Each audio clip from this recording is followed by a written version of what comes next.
Bonjour à tous et bienvenue sur la chaîne des arts martiaux français. Aujourd'hui, je vous propose la 5e partie de la conférence audio que j'ai pu donner sur Discord grâce au club des Wyverns et des Néodomiens. Alors, dans cette partie du bâton, je me suis réécouté et effectivement, je pense que ça va grincer un petit peu sur cette partie-là, mais tant mieux, ça ouvrira le débat. Allez, c'est parti. Cela va nous amener à l'escrime au bâton. Alors là aussi, il y a énormément de choses à lire. Et vous pouvez lire entre parenthèses de l'Espadon, parce que là je suis sur une petite enquête qui pourrait expliquer que sous certains aspects, l'épée longue française n'a jamais disparu, mais elle s'est recyclée dans une des méthodes du bâton. Et voilà, j'ai pas encore fini mon enquête, donc pour le moment ce n'est qu'une hypothèse. Voilà, je pense qu'en 2021, j'aurai assez d'éléments pour pouvoir faire une bonne enquête vidéo. Alors, de ce que j'ai compris du bâton, eh bien, il y a plusieurs méthodes, comme je vais le dire. Il y a la vision civile, il y a la vision militaire, il y a des influences d'autres pratiques ou d'autres arts de combat, et il y a les ramifications, les utilités qu'on peut voir qui naissent petit à petit suivant les occasions. Alors la méthode civile, je l'ai trouvée donc principalement dans la méthode Lecourt, donc on retrouve dans le manuel d'Émile André de boxe et de canne, et il y a un passage sur le bâton, mais bon, Émile André a étudié 100% de la méthode de Lecourt, donc c'est ce qu'on lit dans son livre, c'est la méthode Lecourt, tout simplement. Et il parle du bâton, et on a donc une méthode de bâton, ma foi, très simpliste. Par contre, c'est du frappe qu'un coup, là aussi, où quand vous prenez le coup de bâton, vous n'avez pas envie d'en prendre un deuxième, et si vous êtes encore conscient. Donc la méthode civile est vraiment, c'est de la frappe lourde, quoi. On arme derrière, et là aussi, ça annonce peut-être le coup, mais quand on le voit arriver, il vaut mieux se barrer avant, quoi. C'est pas pour donner l'occasion de parer le coup, c'est vraiment pour avoir le temps de se barrer avant. Parce que là, ça déboîte, quoi. Vous avez la méthode militaire qu'on retrouve notamment à Joinville, et qui, là, en fait, c'est une méthode très esthétique, basée beaucoup sur le travail du moulinet et sur certains coups piqués. En fait, c'est pas que du bâton, parce qu'en fait, on a étudié ça avec Superfab, et il est fort probable que par exemple, le maniement du bâton et de la demi-pique de Pache, on peut voir dans le traité de Pache, eh bien, en fait, ça a fortement inspiré la méthode de Joinville. Mais Joinville n'a pas créé une méthode de bâton. Quand on dit le bâton de Joinville, c'est pas Joinville qui a créé ce bâton. C'est Joinville a mis en place une méthode pour pouvoir entraîner ses soldats par rapport à ce qu'elle connaissait. C'est énormément de travail sur les moulinets, sur les appuis, c'est ambidextre.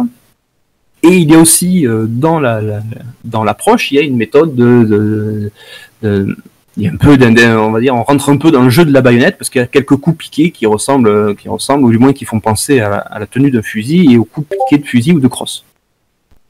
Alors, quelles sont les dimensions et masses du sub-bâton? Très bonne question. Alors, dans ce que j'ai lu, il y a deux types de bâtons. Il y a un bâton qui est dans la méthode civile, qui avoisinerait à peu près les 150 cm. Et dans la méthode militaire, le bâton est adapté à chaque porteur, et il doit arriver, quand on est debout, et le bâton posé au sol, il faut que la pointe arrive au bout de son nez. Donc ça fait des grands bâtons. Apparemment, on peut trouver d'autres méthodes qui avaient des bâtons encore plus grands, mais j'ai pas creusé le sujet plus loin pour le moment. Donc là, je pourrais pas vous en parler, tout simplement parce que je ne sais pas. Mais en gros, voilà, vous avez un bâton qui fait entre 150 et 155 cm, et après, selon votre taille. Alors, au niveau de la masse, eh bien, ça dépend de l'essence que vous allez utiliser. Oui, ça pourrait totalement, hein, pour le combat à la gaffe de marin, c'est un truc qui serait plausible, quoi. Au niveau des essences de bâton, il faut que ce soit une essence qui soit solide et dense. Autrement dit, c'est tout sauf du châtaignier. Je n'ai pas les noms en tête, je suis pas expert en bâton. Attendez, j'ai mon traité, donnez-moi 2 secondes de temps que je prends, peut-être ce sera écrit. Ben, vous voyez, lui aussi, il parle de la méthode de Joinville dans son livre. Ben, franchement, c'est un bouquin que je vous conseille absolument à la lecture. Parce que, autant au niveau de l'intellectualisation que la mise en pratique, ça pourra vous apporter énormément beaucoup. Et il parle des essences, non, il parle pas des essences. Mais en gros, tout ce que j'ai pu lire quand je réfléchissais sur le truc, c'est que c'était du bois qui fait mal, quoi. C'est du bois de fer. C'est pas fait pour faire du bien, quoi. Soyez-en certains. Donc l'intérêt de la pratique du bâton, eh bien, ce sont les mêmes intérêts que la canne, mais encore mieux. Et notamment le bâton de la méthode Joinville. Je l'utilise très fréquemment, moi, rien que pour aguerrir le haut du corps, les épaules, les bras, la résistance un petit peu à l'effort dans le temps. Parce que vu que votre bâton est plus lourd et que vous avez besoin de nécessiter des mouvements assez amples, ça développe votre musculature, mais c'est gentil. C'est pas une méthode qui agresse votre corps. Ça vous renforce, mais par la pratique, et c'est vraiment très agréable. Ça développe votre capacité de coordination de votre corps. En gros, il faut comprendre que quand on veut manier le bâton, et surtout pour le bâton de Joinville, c'est vraiment assez spécifique, c'est que c'est vous qui êtes au service du bâton, et c'est pas vous servez pas du bâton, c'est vous qui vous mettez au service du bâton. Donc pour qu'il puisse prendre de la vitesse, bouger, faire des cercles et tout ça, eh bien il faut que ce soit vous qui ayez le bon mouvement, la bonne posture, le bon appui, le bon passement de bras et tout ça. Et c'est vraiment, vous faites un avec votre bâton, hein, vraiment. C'est vraiment très très très sympathique. Si vous avez des idées noires, vous avez passé une mauvaise journée, faites du bâton de Joinville et laissez parler votre bâton et mettez-vous à son service. Et vous allez voir que très vite, vous allez vous sentir bien, parce que c'est très agréable. Il y a ce contact avec le bois, c'est très difficile à expliquer, mais c'est très agréable. Voilà, le mot c'est vraiment agréable. Et l'intérêt de la pratique, c'est que ça va développer toute votre coordination. Ce serait ambidextre aussi, ça c'est très important. C'est même tout le temps. Hein. Donc votre ambidextrie, tout ça, et vous allez développer vraiment une forme équilibrée au niveau de votre musculature. Voilà, vous ressemblerez pas à Rambo, hein, ça c'est clair et net. Mais tous vos muscles vont travailler, les dorsaux, les abdos, les bras, les épaules, votre équilibre, la vision, la compréhension de ce que vous faites. Vous allez vraiment avoir quelque chose de très sympathique. Moi, là aussi, je ne peux que conseiller de pratiquer le bâton. Et en plus de ça, vous pouvez aussi faire de la savate en même temps que vous faites du bâton. Il n'y a rien ne s'y oppose. L'erreur fondamentale de la méthode Sari, là, il y a du lourd. Hein. Donc, Sari, hein, il a fait son truc dans les années 70. Et effectivement, je peux tout à fait comprendre que l'accès aux sources auquel j'ai la chance, moi, aujourd'hui, de pouvoir travailler dessus, ben, dans les années 70, c'était peut-être pas gagné. C'était peut-être même très difficile.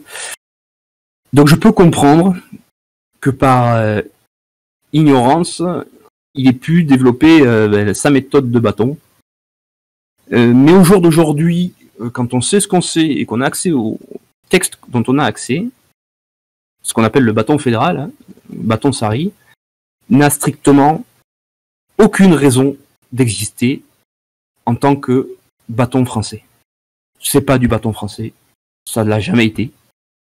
La posture des mains de la méthode Sari ne correspond en aucune manière, dans aucun traité que j'ai pu lire aujourd'hui, ça ne correspond à rien. Il a fait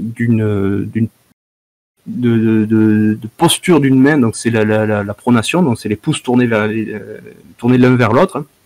Il a fait de cette posture qui est ultra anecdotique la règle générale. Et donc je vais vous montrer à quoi ça ressemble, pour ceux qui ne connaissent pas. Alors ça me ferme, hop là. Tic, tic, tic. Après je dis pas que c'est moche, je ne dis pas que c'est pas bien, je ne dis pas qu'il faut pas le faire, je dis juste que ça ne correspond en rien en termes de tradition française. Donc voilà, on peut tourner, on s'amuse, tout ça. C'est un jeu de bâton, effectivement. Et mais on n'est pas du tout sur une tradition du bâton à la française, telle que j'ai pu la lire actuellement, sur les traités. Voilà, il y a des trucs, bon, c'est du spectacle, c'est pas martial, quoi. C'est du sport, c'est du loisir, c'est un jeu, mais on n'est pas dans un art martial français, clairement. Ah, oui, alors il devait faire de la hache noble, je sais pas, je connais pas la hache noble, mais peut-être. Moi, la seule ressemblance que j'ai trouvée entre ce maniement et ailleurs dans le monde, c'est le maniement d'un bâton qui se passe dans l'Inde, où ils ont vraiment la même posture, les mêmes façons de travailler.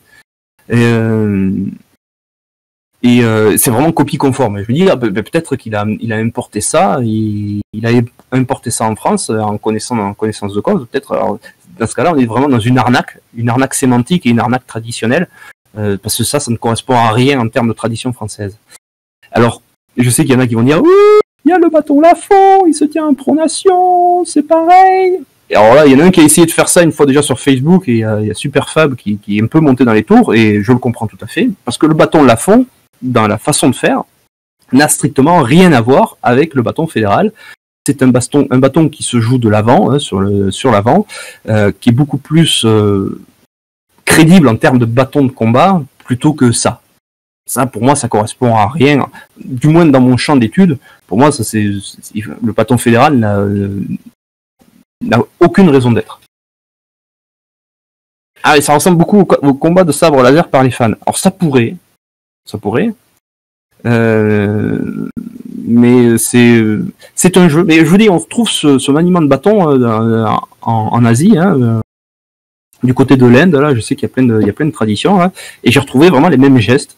Ouais, moi, dans les traités actuellement, à moins qu'on me sorte un traité qui l'explique exactement que c'est français, et qui date du 19e, hein, je dirais ok, je me suis trompé. Mais là, actuellement, dans tout ce que j'ai lu sur le sujet, ça ne correspond à rien. Donc, l'erreur actuelle que je peux voir sur le bâton, c'est qu'on enseigne un bâton qui n'a rien à voir avec qui dit bâton français, mais qui n'en est absolument pas. Alors, je sais que il y a d'autres, il y a le comité de combat bâton, je crois, qui a relancé le bâton de Joinville. Mais ils ont bidouillé dedans, ils ont mis des trucs. Ça ressemble beaucoup à du Joinville, certes, mais il y a des choses que j'ai pas trop compris non plus.